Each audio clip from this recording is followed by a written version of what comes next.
The other day, I posted like a real quick video of how to make a tiny little zipper pouch, beginner friendly, in under 30 minutes. And a lot of you were like, that's all well and good, but I need a full tutorial. And to be honest, this tutorial won't take any time at all. Let me show you how to make that adorable pouch.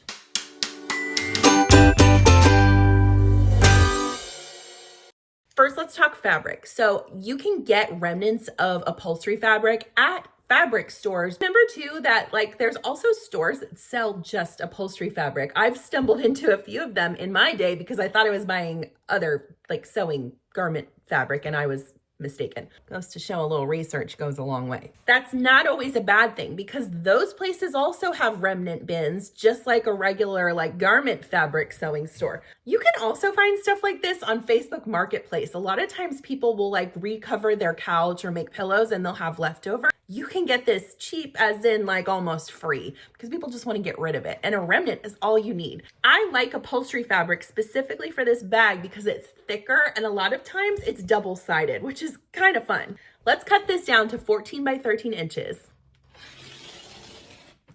You can cut your fabric to truly whatever size you want. And if you don't have access to upholstery fabric and this is your first sewing project ever, just use quilting cotton. It's practice. You're learning. You can use it as at least a pencil pouch. My goodness. This is a wonderful project if you've been wanting to try and get into sewing a zipper for the first time, but you're just feeling a little bit nervous. I'm going to show you how to do it. All right, we've got our 14 by 13. I think this needs to be the outside. It is so pretty with this orange. If you're just starting out with your sewing journey, the first thing that you'll learn is that we never want to have raw edges sticking out from anywhere. That's like the goal, the overarching goal of every sewing project is to cover up your raw edges. For this project, it would be easiest for me to run this through my serger and just serge all 4 edges. Essentially what a serger is doing is just knitting 4 threads around the edge of your fabric. But I'm gonna pretend that we don't have access to a serger because you're brand new at sewing. So I'm gonna show you how to finish these edges on your sewing machine. There's a million ways to do it. I'm just gonna go with the easiest one. The other option you could do if you really wanna keep it easy is get some zigzag scissors. They're called pinking shears, and just trim around all of the edges. That'll give you some little zigzagged hills and valleys, which will keep that fabric from fraying, but it's not as sure finished as the sewing machine or the serger. Let me teach you one sewing machine option just so you have something in your back pocket to finish these edges. I am going to set my sewing machine to a zigzag stitch. Do you see that right there? The 3.5 in this case is how tall my hills and valleys will be. 1.4 is how far apart I'm going to make them. For this project, I think 3.5 tall and low is going to be fine, but I want these nice and close together because I don't want frayed threads to pop out from the sides here. As you lower your stitch length, that's going to make the zigzag just take a little bit longer, but it's worth it, okay? So we're gonna center our needle right on the top of the fabric, start with a back stitch, and what you're trying to do here is hit the needle in the fabric on the left, and ideally just a shaving off of the right, just a hair off of the fabric to the right side. Now if it lands in the fabric, both stitches, that's fine. It's totally fine. I think one thing that new sewists get really up in arms about is trying to seek perfection, and it's not there. It's not gonna happen. It's okay, you're not expected to be perfect. Even seasoned sewists should not expect perfection. Finish with a back stitch, and then you're gonna sew the other 3 sides. You can even make those stitches closer together if you want to, that's fine. The point of it being you're sewing along this edge to keep the fabric from fraying as you make your project. And it's good to just do this right at the beginning because then you don't have to worry about it anymore.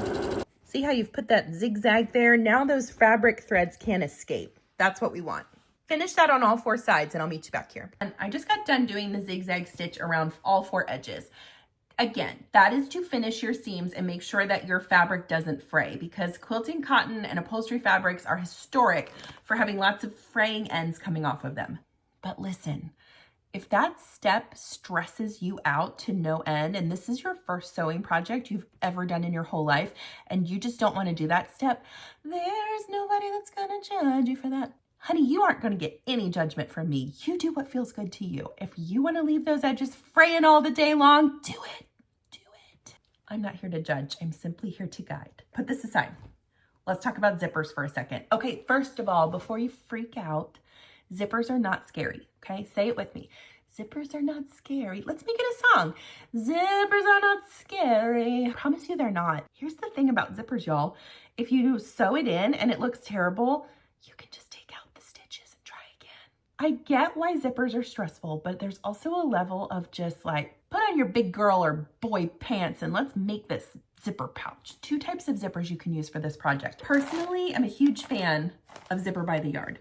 You can buy this on Amazon and it's just this big long strip of, and it's fake metal, so it looks real, but it's not. You can also just get like ones that are plastic colored, the same as your tape. Whatever you want. There's a million options. I'll link some in the description here, but that's an option. For that, you will have to load a zipper pull on. Bonus to this, the zipper is going to be a little bit larger and these pulls are a little bit prettier than ones that you would find in the store. But again, I'm going to pretend that you have no sewing experience whatsoever. And this is the only zipper that you could find and the only zipper that you've ever even heard about. And that's fine too, okay? Take it out of the package. You are going to want to make sure that it's an all-purpose zipper that's not metal because we do need to sew over this zipper and we don't want to sew over metal. So that is my only stipulation, is if you go to a craft store and you're getting a zipper, make sure it's a polyester all-purpose zipper. And you're going to take it out of the package. Now listen, size-wise, whatever size you make your bag, buy a zipper that's larger than that. Make sure that it's longer than whatever you're planning to sew it on, because guess what? We're going to cut it. I know, that feels scary too. You're conquering a lot of fears today. But don't worry, I'm here with you, okay? We're going to be fine. Let me show you how to do this. Lay your zipper on the edge that you want to be like where the zipper is, okay? So this bag will essentially look like this with a zipper at the top. Whatever side that is, here's how I want you to measure it. When you buy zippers at the store like this, it will have this little kick out at the end, and that's okay because by leaving it there, we're gonna have less chance of sewing over this little metal stopper because that's a no-no. And this is gonna be our seam allowance. So we're gonna sew like kind of right here. I want you to pull your zipper tab down so it's kind of in the middle of the bag and cut this to the length of the opposite end, okay? And you can get rid of this. So now we have a zipper that is the length of our bag. And what I want you to do is figure out which side is going to be the outside of your bag. I'm going to make this the pretty side, the side that faces out of my bag. That's going to face the world. I'm going to lay this zipper pretty side to pretty side, okay? Right sides, pretty sides, right sides. It's interchangeable, same thing. Pretty sides I feel like is a little easier to understand when you're beginning. But again, on this fabric, that might be tricky for you. So let's call it the right side. And you want to line it up right along that top edge. So where you have the zipper pull kind of pulled back, just pin this top part, and that's fine. I'm actually going to pull this zipper pull out of the way. Just maybe halfway down, almost the whole way down, whatever. This is where we're going to be sewing, right in this indent. Okay, let's go to the machine and I'm going to show you how to do it. Your machine should have come with a zipper foot. And if you want to use this, that's great. I'm going to show you with the zipper foot on this first side of the zipper, and I'm going to show you a trick to do it without the zipper foot. So depending on your level of comfort in sewing, you decide how you want to play this, okay? So let's start with, actually, you know what, let's start with the zigzag foot because that's the one I've already got loaded. I'm going to show you first with just my regular J foot, which is like the one that comes with my machine that they recommend for most sewing projects. Make sure that your needle is left. See how it goes center? There's buttons to move it center and left. We want to go left because we want it to sew as close to those zipper teeth as possible. I'm going to line my zipper teeth that are like right here along the edge of my zigzag foot. I'm going to start with a back stitch and just start sewing right along, making sure that I'm not sewing through my zipper teeth, but that I am getting as close to them as I possibly can. Now listen, is this going to be the most accurate sewing of a zipper? No, because this is not the zipper foot. This is not the foot that's meant to do this. But let's say the zipper foot stresses you out to no end and that scares you and this is your first project. This is gonna be fine, okay? Be nice to yourself. You'll see in a moment when I switch to the zipper foot how much closer it gets. And this is kind of a test project, so I'm not worried about it, you know, having two different application methods. And honestly, to the naked eye, nobody's really gonna know. When you get to where that zipper pull is, I want you to lift your presser foot and turn the work and just move it out of the way. See how it just zips right out of the way? Put your presser foot back down and keep going. Okay. Go all the way to the end and back stitch. Now you can see when I fold this down, is it as close to the zipper teeth as it possibly could be? No. But if this is your first sewing project, that's fine. If this is your 85th sewing project, that's fine. You do it how you want to do it, okay? If you want to top stitch this down, see how I have this folded down? If I put a top stitch right in here, that would hold down this zipper tape and the edge of my bag. And it will help with your zipper zipping up and down. But when you close this bag up on the next step, that top stitch on the opposite side can be kind of tricky. So I'm just going to do it without the top stitch today because I'm making this as beginner friendly as possible. Like I said, if you want to add that in, you certainly can. Lay your zipper the opposite side, pretty sides touching. Lay your pretty side of your zipper down on the other top edge and just clip it right across like you did before. So it should be nice and even with the top of your bag.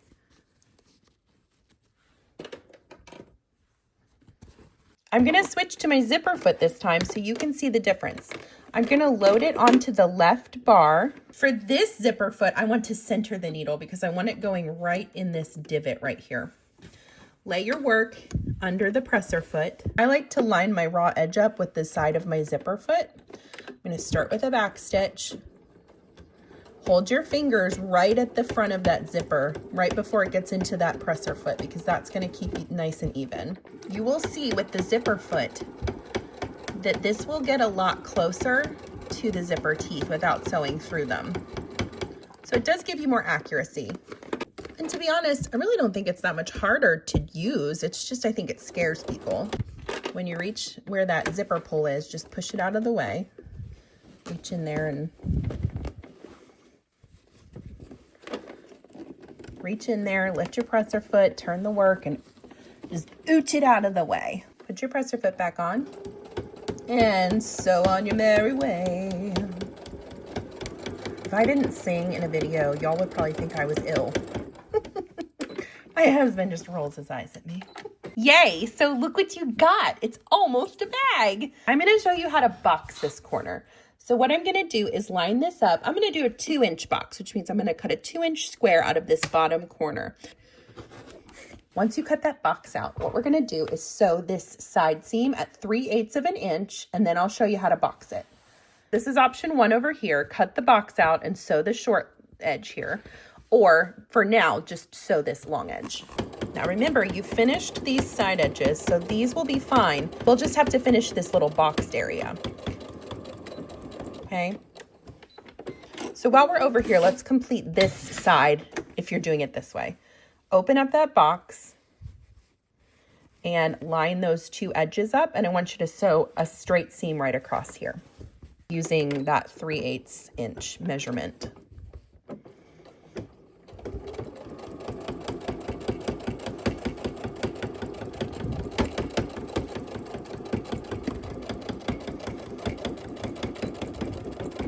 Back stitch at the end. Now, like I said, we have to finish this edge. So you could use your pinking shears, or we could go back to that zigzag stitch we did at the beginning, which was 3.5 on the hills and valleys, and then about 0.8 inches for the width of how far those zigzags are going to be apart. Because the closer together they are, remember, the less fraying opportunity you have.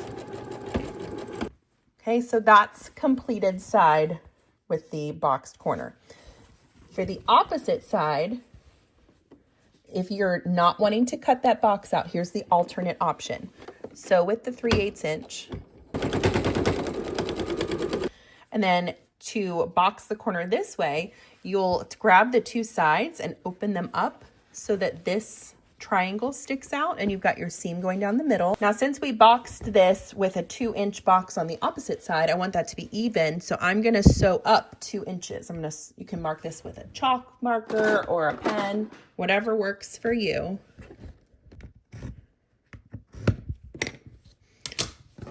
Mark that 2-inch line and just sew right across it using a regular stitch. The downside to this is that you will have this extra fabric hanging out, but you won't be having to fix a raw edge. And you could always cut this little triangle off if you want to, and just trim over it with your zigzag scissors, your pinking shears, or again, do that zigzag stitch if you like. I'm just gonna show you what it's like to leave it in there though, because maybe that's what you wanna do. Moment of truth. So we've got it boxed 2 different ways. Remember, you can choose whichever way you want. You can cut this off if you don't want it in there. I'm leaving it for now so you can see what it's like. We're gonna turn this bag right side out. So reach in, push your zipper open. Make sure when you're sewing those side seams and everything that you leave that zipper a little bit open because that helps you turn it at the end. Push everything right side out. And you can see that you can't even really tell the difference between the 2 corners. So whichever way you want to do it truly is fine. And if you want to press this down so that this stays down, again, if you want to top stitch it, that's fine. But again, if you're brand new to sewing, that might scare you or freak you out a little bit. Test your zipper. And look at your cute bag. Aren't you amazing? You can use this for all kinds of things, makeup, pencils, whatever. And look how cute it is on the inside. I hope this was helpful. I tried to show you different options, different ways of doing things. I want to ensure that even the most beginner of beginners can feel confident trying this project. If you make one, let me know how it goes in the comments. I want to hear feedback, and if you feel like this was a nice, easy project, or if you had any hiccups along the way. This is a perfectly beginner-friendly bag that you can make for very few dollars using remnants and just a zipper from the craft store if that's what you have. Be so cute to take this if you have like a lunch or coffee date with a friend. You can hand this to them and be like, I'm a sewist now, look at me. I'm Chelsea with She Sew Seams. Thanks so much for following along today. Make sure to like and subscribe for more sewing content. I'll see you next time.